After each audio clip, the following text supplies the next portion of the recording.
어느 회사에서 과장과 말단 사원 간에 이런 대화가 있었다고 합니다.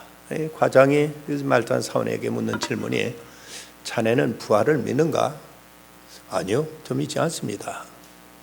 근데 지난번 자네 장모 돌아가셨다고 했지. 그리고 결혼했는데 오늘 지금 장모님한테 전화 왔네. 전화 받아보게 라고 말하더라고요.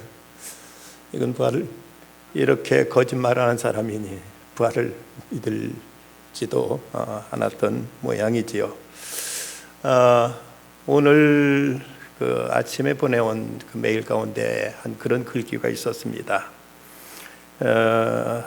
이분이 나는 죽어도 산다. 죽음이 기쁨이다. See you tomorrow. 누가 한 얘기인지 아십니까? 그저께 돌아가신 김영길 명예총장님이 남기신 말씀입니다. 김영길 총장님은 이번 지난 12월 30일 날 향년 81세로 하나님 품에 안기셨습니다. 경북 안동 출신으로 서울대 금속공학과 졸업하고 미국 미주리 주립대학교에서 금속공학 석사, 랜셀러 폴리테크닉 대학교에서 재료공학 학위를 박사학위를 받으셨습니다.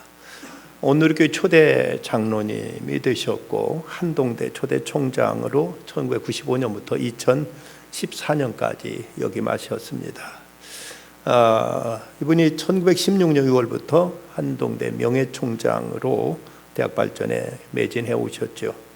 미국 나사 루이스 연구소 연구원, 또 카이스트 재료공학 교수, 한국 창조과학회 초대 회장, UN 아카데믹 임팩트 한국협회 회장 등 지내셨습니다.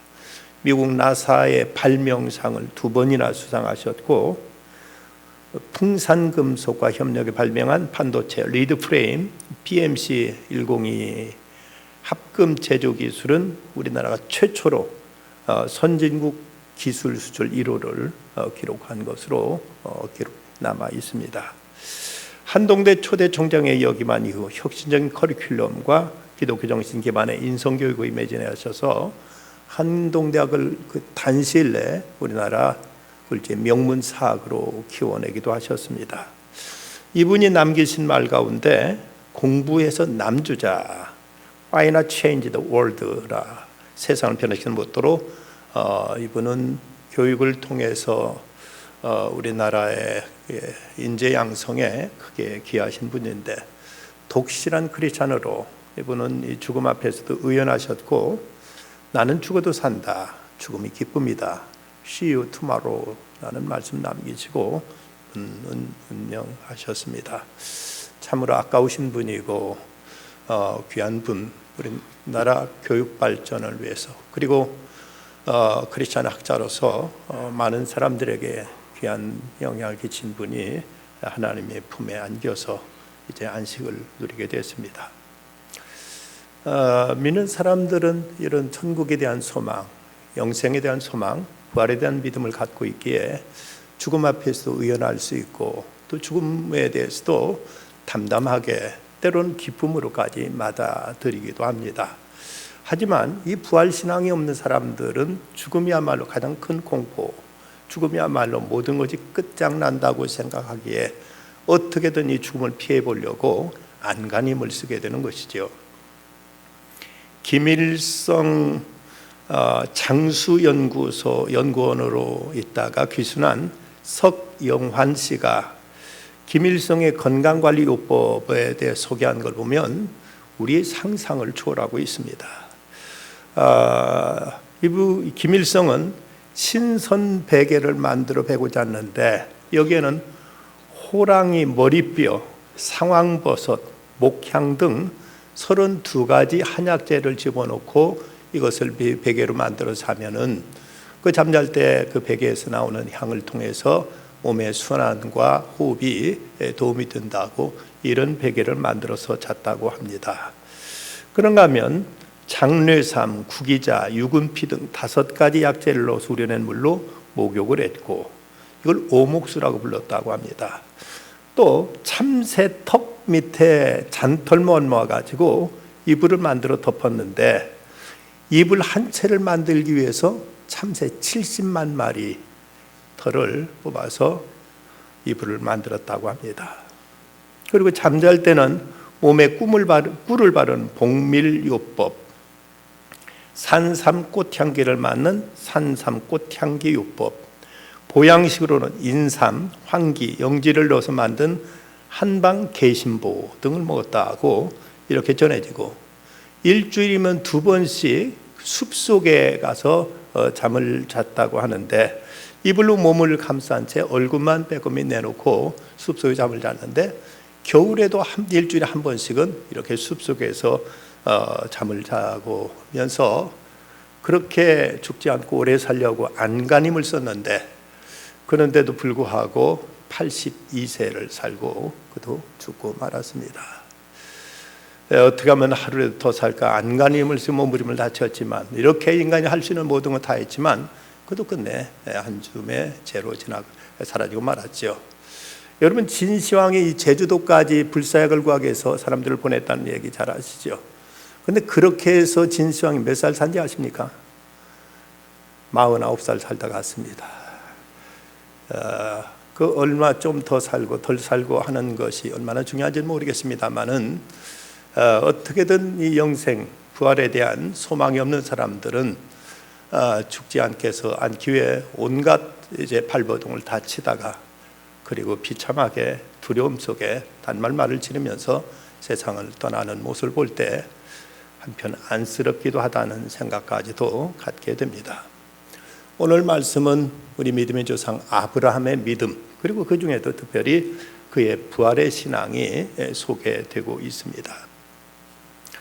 아브라함의 일생에서 가장 결정적인 사건, 클라이막스는 무엇보다도 그의 독자 이삭을 하나님 앞에 바친 일이었습니다. 여러분, 이것이 과연 가능하다고 생각하십니까? 아버지가 자식을 죽여서 하나님 앞에 제물로 바친다.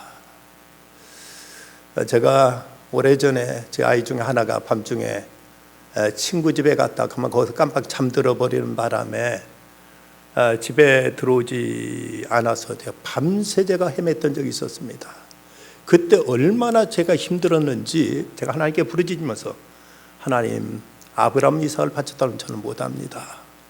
저는 못하겠습니다. 어디 있습니까? 제발 좀 안전하게 돌아오게 해주십시오. 밤새 헤매면서 제가 그렇게 부르짖었던 적이 있었습니다. 이 아브라함이 이삭을 하나님께 제물로 바칠 수 있었다는 것, 이것이 과연 우리들이 상식적으로 가능한 일이겠는가? 근데 어쨌든 아브라함은 이 일을 했습니다. 그것이 어떻게 가능했을까? 바로 그것이 그의 부활의 신앙 때문에 이 일이 가능할 수 있었다는 것이죠. 하나님께서 아브라함에게 내 독자 내 아들 이삭을 내게 바치라고 말씀하셨습니다. 근데 그 독자 이삭이 어떻게 낳은 아들입니까? 그의 100살 때 낳은 아들이었죠. 100살 때 사람이 자식을 낳는다는 것, 지금도 우리가 상상할 수 없는 일이고, 그 당시도 역시 수명이 길었던 그때도 이것은 상식적으로 불가능했던 것은, 이미 아브라함은 남자의 구실이 끝났고 여자인 그 아내인 사라도 이미 폐경이 있었습니다. 폐경된 때였습니다.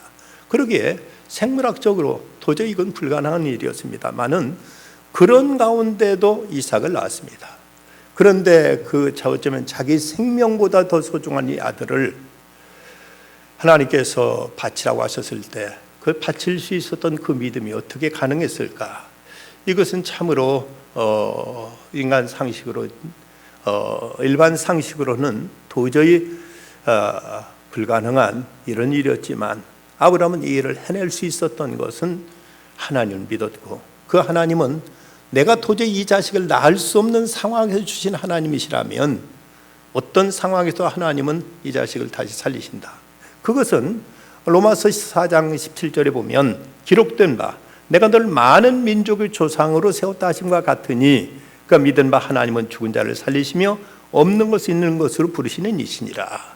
하나님은 이미 아브라함에게 이삭을 주시면서 내가 내 씨를 하늘의 별처럼 많게 하리라, 이 자식은 땅의 땅끝까지 퍼져나가리라 하고, 이렇게 하나님께서 아브라함에게 약속을 해주셨습니다. 그렇다면 그 하나님의 약속이 이것이 폐기되어야 된다는 말인가? 그 아들이 죽어서 제물로부터 하나님께 드려지고 나면, 그건 하나님의 약속은 이 아들을 통해서 하늘의 별처럼 내 후손들이 많아지라고 말씀하셨는데, 그런데 그 아들을 하나님 앞에 제물로 바치고 이걸 끝나버린다면 과연 그 다음에는 어떻게 되느냐 하는 문제에 아브라함은 부딪혔을 것입니다. 그가 지금까지 하나님을 경험했고 하나님을 그동안 섬기면서 분명히 느꼈던 것은 하나님은 신실하신 하나님이시다. 하나님은 한번 약속하신 말씀은 반드시 이루시고 마신다 하는 그 사실을 믿었는데 그 하나님이 이삭을 바치라고 하시는 겁니다. 그랬을 때 아브라함은 무엇인가 나름대로 생각했겠지요. 나는 지금 하나님께 말씀하시니까 바칠 수밖에 없다. 바쳐야 된다.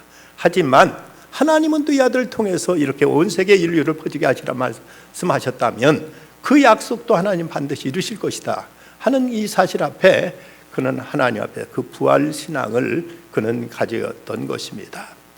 아브라함이 부활 신앙을 가졌다는 그 증거를 우리가 창세기에서도 찾아볼 수가 있죠. 창세기 22장 5절에 보면 이에 아브라함이 종들에게 이르되 너희는 나귀와 함께 여기서 기다리라. 내가 아이와 함께 저기 가서 예배하고 우리가 너에게로 돌아오리라고 말합니다. 지금 모리아산 밑에까지 가서 종들은 그 밑에다 남겨놓고 만일 종들까지 데리고 산으로 올라가면 아브라함이 이 이삭을 잡아서 제물로 바치려고 할 때 종들이 가만히 있을 리가 없겠지요. 우리 주인이 망령 드셨나 왜 이러시나 하고 그들이 말려서 그 일 불가능했을 겁니다. 모든 여기에 걸림이 될 수 있는 건 다 그대로 내려놓고 아들 이삭과 둘이 이제 산에 올라가게 되죠. 그때 올라가면서 했던 말이 우리는 다시 돌아온다라고 이렇게 말합니다. 이 말을 보면 아브라함은 분명 이삭을 하나님 앞에 바치지만 다시 돌아온다는 사실을 그는 믿었고 이 믿음이 있었기에 그는 자기 아들 이삭을 하나님께 바칠 수 있는 이런 이제 그 용기, 이런 담력이 그에게 가능했던 것입니다. 히브리서 11장 우리가 계속 공부하고 있습니다만 여기에 나온 모든 믿음의 영웅들을 보면 그들은 하나님의 약속을 신뢰했던 사람들입니다. 한결같이 하나님 말씀을 그대로 믿었고 그 말씀을 믿었기에 그들은 그 믿음을 가지고 세상을 이기고 원수를 이기고 그들은 믿음의 위대한 역사들을 펼쳐낼 수가 있었던 것입니다. 우리가 하나님 말씀을 대할 때 어떤 자세로 대하느냐에 따라서 우리들의 신앙은 전혀 다른 모습으로 나타날 수가 있습니다.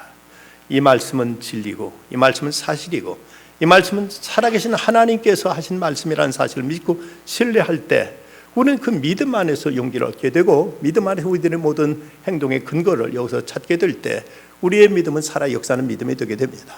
하지만 이 성경 말씀 하나의 수천 년 지난 하나의 종교 문서 정도로 이렇게 생각해 버린다면 여기서 어떤 이제 도덕적이고 철학적인 어떤 교훈은 얻을 수 있을지 모르지만 우리 삶을 변화시키는 이런 임팩트한 이런 능력은 우리가 체험하지 못하게 됩니다.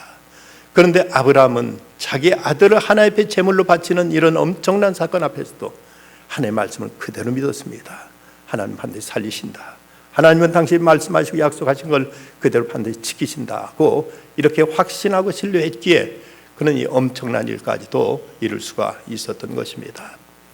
우리 하나님 말씀은 좀 더 진지하게 그리고 이 말씀에 대한 신뢰를 가지고 말씀을 대할 수만 있다면 우리 또한 아브라함이 가졌던 그 믿음의 놀라운 역사들을 우리 또한 능히 이루어낼 수 있을 줄 믿습니다.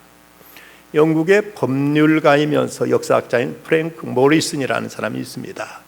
이 사람은 그 부활이라는 얘기에 대해서 이것은 하나의 그 사기, 하나의 허구가 아니냐, 그리고 성경에 나타나는 여러 가지 기적 같은 것들이 도무지 이것은 상식적으로 입증할 수 없는 이런 허황된 얘기라고 이렇게 생각하면서 성경이 얼마나 터무니없는 책이라는 사실을 그는 스스로 입증하려고 결심했습니다.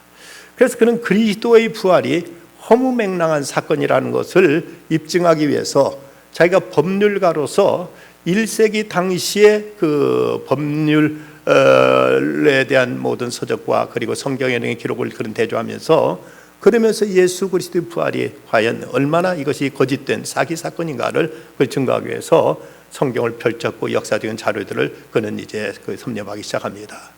계속 그는 성경을 읽되 특별히 마가복음 볼 때 거기에 나타나는 구체적인 인물들이 사실적으로 기록되어 있는 모습을 볼 때 그는 거기서 자기가 가졌던 신념이 흔들리기 시작합니다. 아니 이것은 허구가 아닌데, 이것이 만약 거짓이라면 이렇게 쓰여질 수 없는데 하고 한 가지 말씀을 대하는 순간 그런 도저히 자기 학자로 양심상 이걸 부정할 수 없다는 이런 결론에 내리게 됩니다. 그래서 그는 자기가 성경의 모든 그 부활의 사건이 허위라는 사실을 증명하다가 도리어 나중에 이것이 역사적인 사실이란 쪽것으로 글을 내용을 바꾸면서 그가 이제 새로 썼던 그 책 표지에 뭐라고 타이틀을 붙였는가 하면 본래는 쓰여지기를 거절했던 책이다 하고 이렇게 타이틀을 붙이게 되었습니다.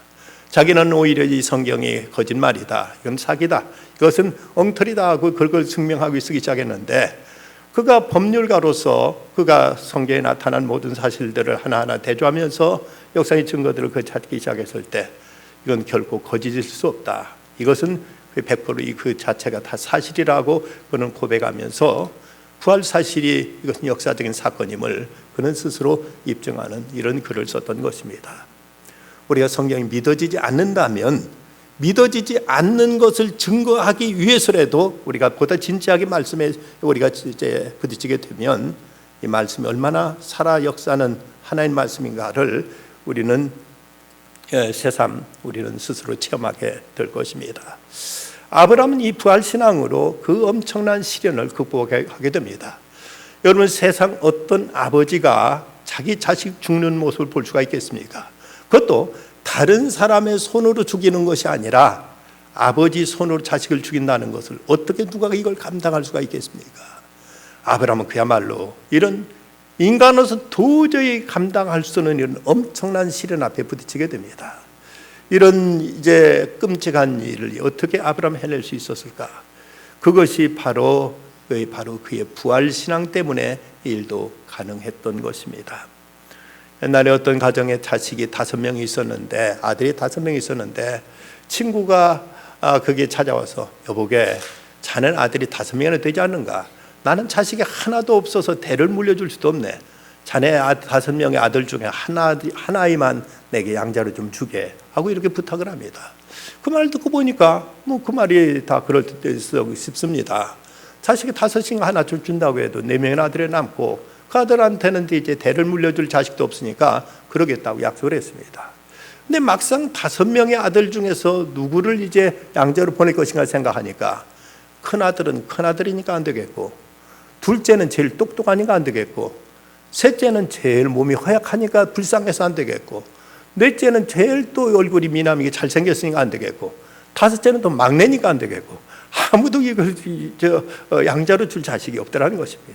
5명쯤 되니까 그 중에 하나 좀 더도 괜찮겠지 했는데 그 5명의 아들 중에 누구도 자기 친구에게 양자로 줄 수가 없겠더라는 것이죠. 아브라함은 이 엄청난 시험을 당하게 되는데, 이런 일을 당하게 된 것에 대해 성경은 그것이 바로 시험이라고 이렇게 말씀하고 있습니다. 창세기 22장 1절, 그 일 후에 하나님이 아브라함을 시험하시려고 그를 부르시되 아브라함 하시니 그가 이르되 내가 여기 있나이다. 아브라함을 시험하시려고, 시험이란 말이 성경은 우리말로는 같은 단어 쓰여 있습니다만은 몇 가지 그 영어 성경에 보면 다른 표현으로 나타나 있습니다. 하나는 테스트죠. 테스트. 그야말로 시험 쳐보듯이 내가 믿음이 얼마나 되나 보자 해서 테스트가 있고, 하나는 유혹이란 뜻으로 템테이션이 있습니다. 사탄이 우리를 시험할 때, 이럴 때는 이제 템테이션, 우리를 유혹하는 이런 쪽에서 시험이 있습니다. 하나는 고난과 시련이라는 트라이얼이라는 단어도 있습니다.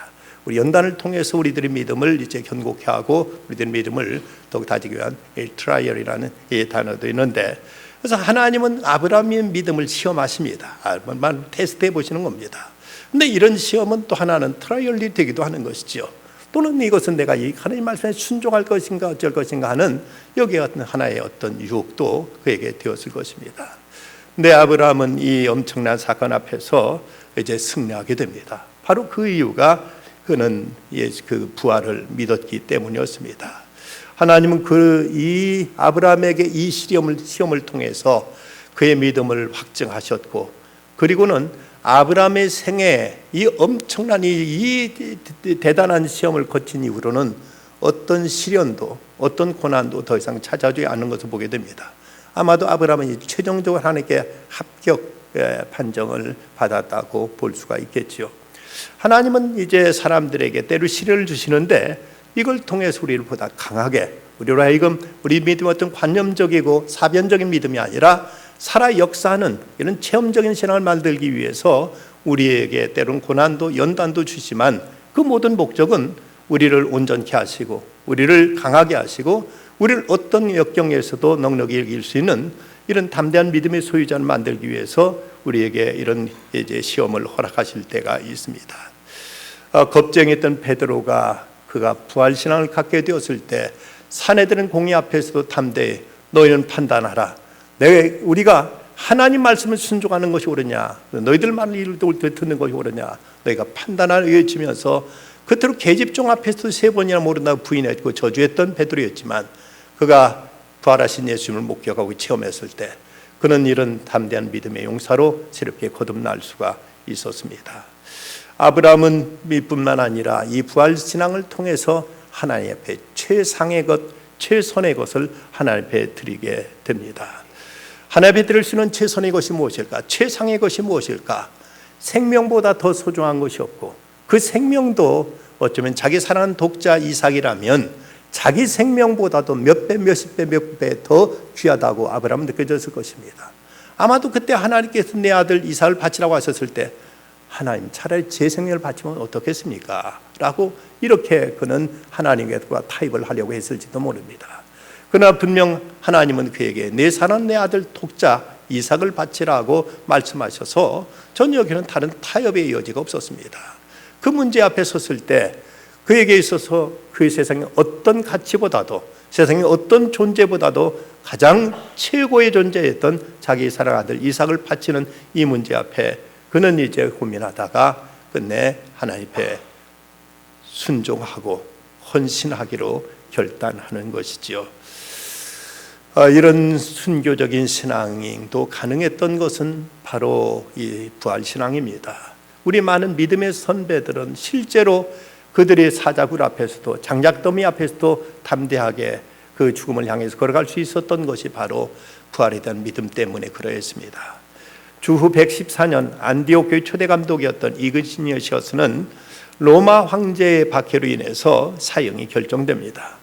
많은 신도들과 그를 존경했던 사람은 어떻게든 그를 살려내려고 이제 로비도 했고 이렇게 저렇게 손을 썼습니다. 그랬더니 한 번만 이그니어시어스가 그리스도를 모른다고 하면은 그의 생명을 살려주는 것으로까지 이렇게 타협이 됐습니다. 그래서 이제 주변 사람들이 교부님 제발 한 번만 그냥 눈치 감고 이제 모른다고 해 주십시오. 그러면은 교부님은 다시 살아날 수 있고 그래서 우리 교회를 지킬 수 있고 더 큰 일을 하실 수 있지 않겠습니까? 라고 그에게 간절히 이제 부탁을 합니다. 그런데 이때 이그니셔스는 뭐라고 대답했는가 하면 여러분 제발 저의 구명운동을 중지해 주십시오. 저로 하여금 저의 최선을 저희 주님께 바칠 수 있도록 날 좀 도와주십시오 라고 이렇게 오히려 사람들에게 부탁했다는 것입니다. 나의 최선을 주님 앞에 바칠 수 있도록 도와달라. 그는 자기 생명을 하나님 앞에 드리기를 간절히 소원했고 그것이 하나님께 드릴 수 있는 자기의 믿음의 고백이었고 그것이 주님을 향한 사랑의 표현이었음을 알았기에 자기의 최선, 자기 생명을 주 앞에 드리기를 그토록 간절히 소원한 대로 그는 순교의 제물이 될 수 있었습니다. 많은 순교자들이 이렇게 죽음까지도 두려워하지 않고 하나님 앞에 자기를 바칠 수 있었던 것, 거기는 철저히 바로 이 부활신앙이 있었기에 이것은 가능한 일이었습니다. 우리 주님께서 우리를 위해서 무엇을 주셨는데 우리는 주님 앞에 바치기에 주저하고 아까워할 것이 과연 무엇이겠는가?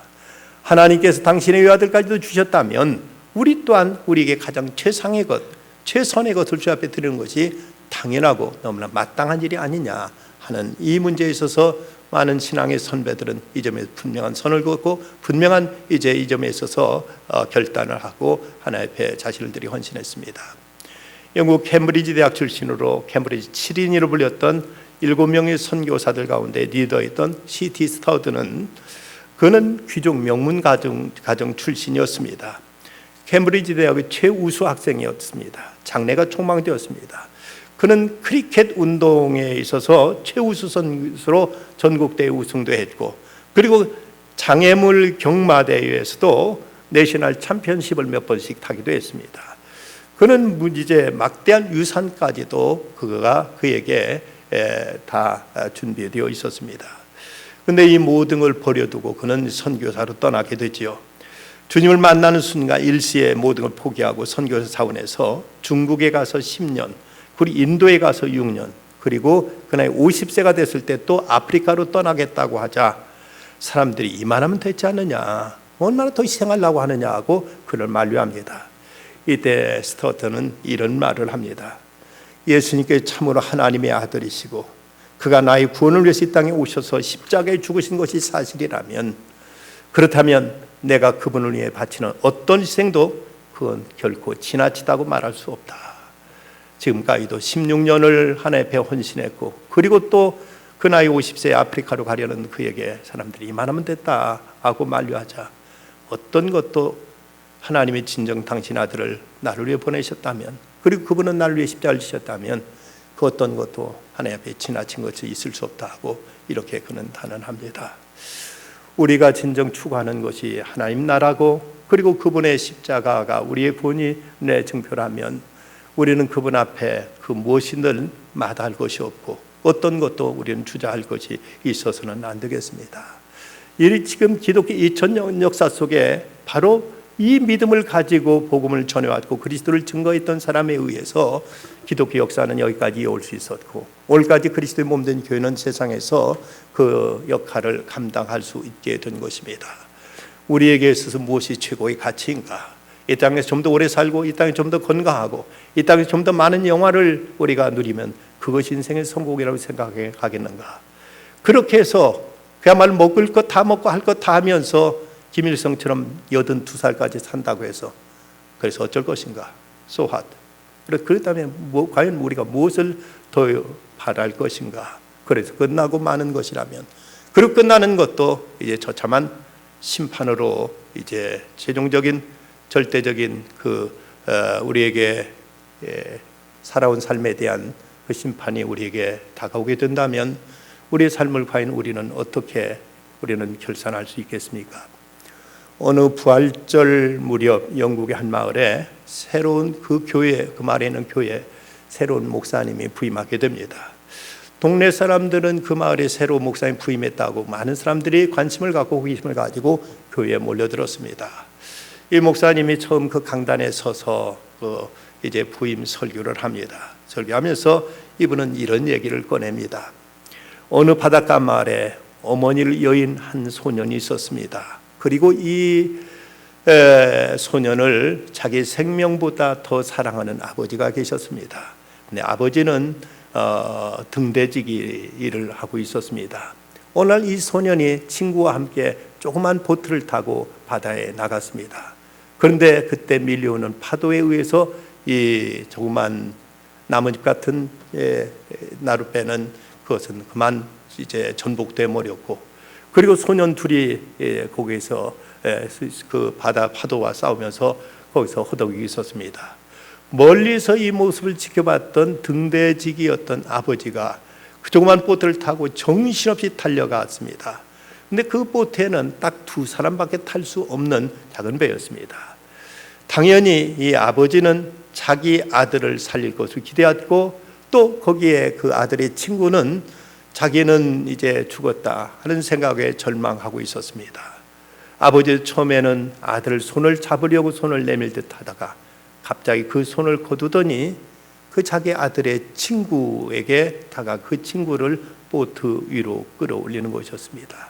그리고 아들에게 하는 말, 얘야, 너는 믿음이 있으니까 지금 이대로 죽어도 너는 천국에 갈 수 있지 않니?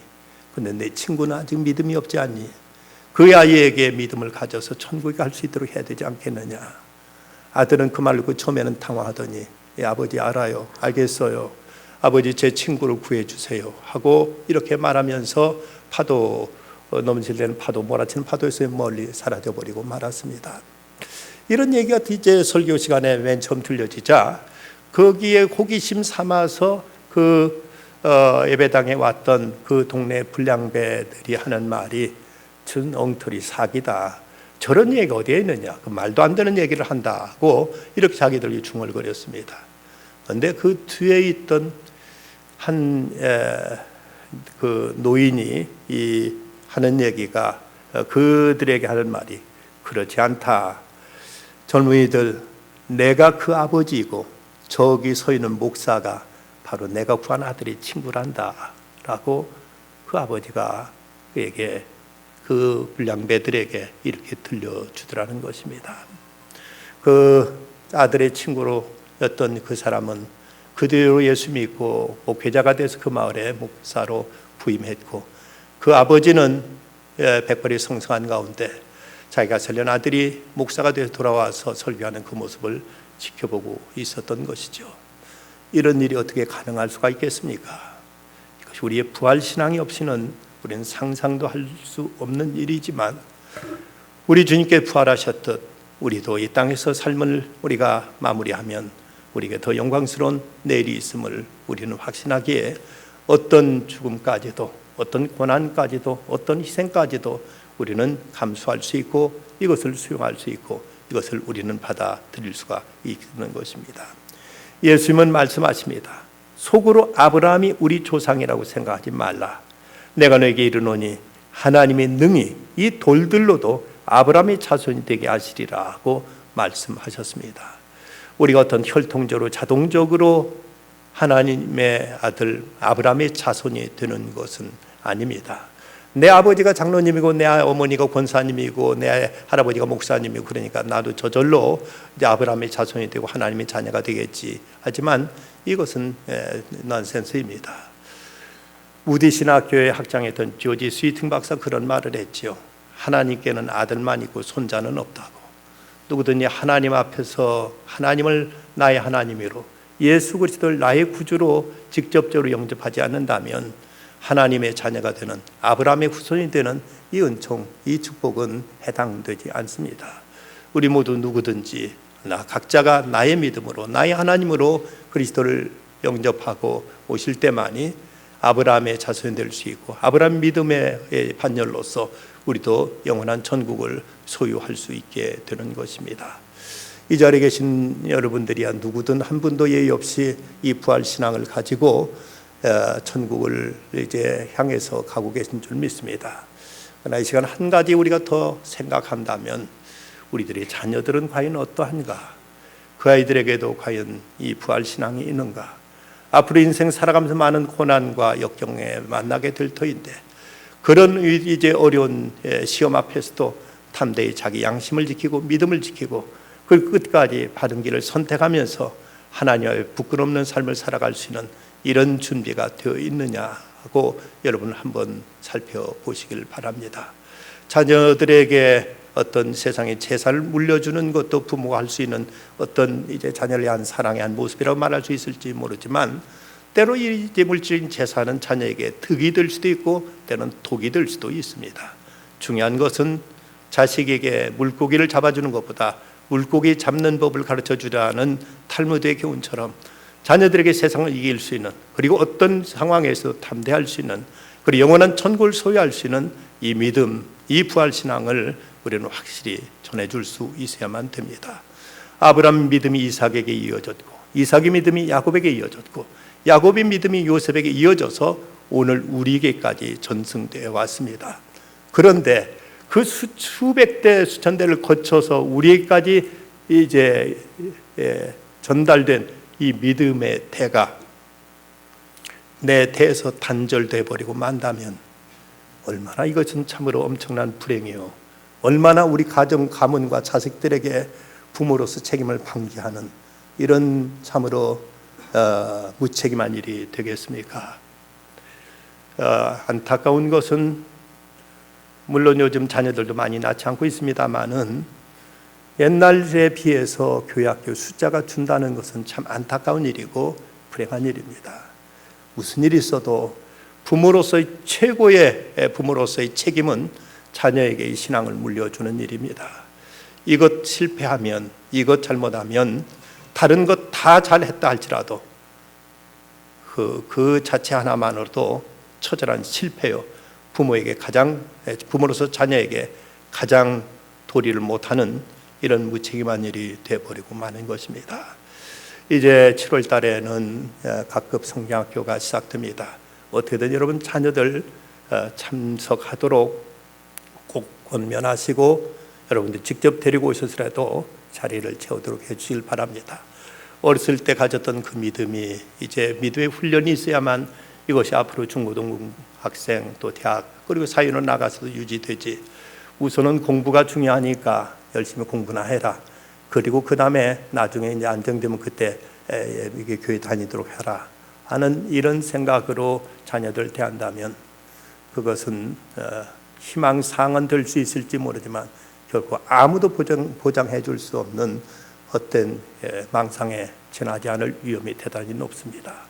우리의 자녀들 저들에게 믿음을 전해주고 저들에게도 부활신앙을 전해주어서 어떤 위험 앞에서도 어떤 역경 앞에서도 담대히 신앙을 고백하고 믿음과 양심을 지키면서 바른 길을 선택해 나갈 수 있는 이런 신앙의 자녀들로 굳건히 세울 수 있는 부모가 다 되어주시기를 간곡히 부탁드립니다. 기도하십시다. 거룩하신 아버지 하나님, 아브라함의 부활신앙을 저희들이 함께 생각했습니다.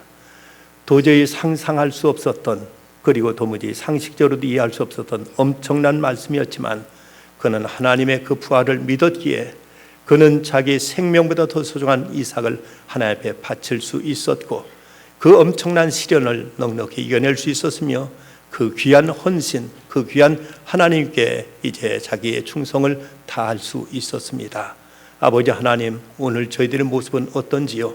세상 것과 늘 타협하면서 중간에 어정쩡한 입장에서 믿는지 안 믿는지 중간에 경계선에 늘 왔다 갔다 하고 있는 모습이 저기 있다면 회개하게 하여 주시고 저희들도 영원한 천국과 그리고 그날에 대한 소망을 가지고 이 어두워져가는 시대를 이길 수 있게 해주시고 세상의 빛을 바라며 하나님 나라를 선포할 수 있는 참된 믿음의 사람들로 굳게 세워주시옵소서. 특별히 저희들의 자녀를 믿음으로 이끌어 주시고 저들에게 주님 성령께서 감동하여 주시사 저들 영혼에 대한 사모하는 마음이 있게 하여 주시며 예수 그리스도를 구주로 믿고 저들이 영접하며 그리스도의 말씀 앞에 자라는 복된 자녀들로 굳게 세워주시옵소서. 이제 다음 주부터 영아부 그리고 유치부 여름 성경학교가 시작됩니다. 이어서 중고등부와 또 아동부, 청년부 수련회도 계속되오니 이번 여름 여름 행사를 통해서 우리 교회가 더욱 부흥되게 하여 주시고 다음 세대를 말씀으로 잘 양육해서 하나님이여 하나님의 나라를 자자손손이 이제 물려줄 수 있는 이런 저희들의 교육 사역이 되게 하여 주시옵소서. 또 7월 말기에는 티베트 단기 선교 30회차 떠나게 됩니다. 살아난 종들 성령으로 충만케 하여 주시고 복음 들고 가는 저들의 앞길 우리 주님이 지키시고 돌보시 인도하셔서 보내신 뜻 온전히 이루고 건강한 몸으로 돌아올 수 있도록 주님께서 함께하여 주시옵소서. 예수님의 이름으로 기도드리옵나이다. 아멘.